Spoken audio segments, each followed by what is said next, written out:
O, nanay ka. Nagsiselos ka sa manugang mong babae dahil mahal na mahal ang anak mo. Hindi mo naman kayang gawing maging wife ng anak mo, diba? So tanggapin mo yung manugang mo kasi hindi mo siya kauri.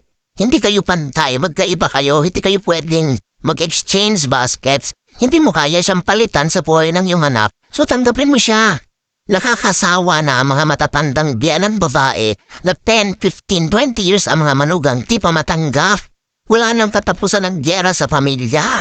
At ganon din ang mga manugang. Nagseselos ka sa biyanan mong babae dahil mahal ng asawa mo. Kaya mo ba ipanganap yung asawa mo? Hindi, di ba? Kaya mo ba maging nanay? Hindi. So huwag mong pagselosan yung pagmamahal at ilapagina.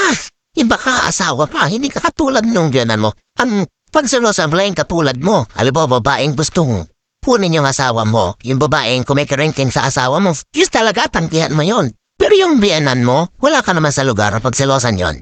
At yun ding biyanan, wala kayo sa lugar pagselosan na manugang nyo. Tapos halos magparil na lang sa sariling lalaki dahil ipit na. Sana nanay niya na mahalaga sa kanya at sa asawa niyang mahalaga sa kanya mga dalawang magugulong babae.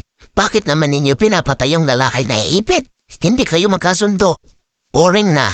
Sa totoo lang nakakasawa na yan. 99% ng nagtatanong sa akin sa counseling ganyan. Magbiyan ang hindi magkasundo. Gusto pa ng parayong ipakain sa buhaya.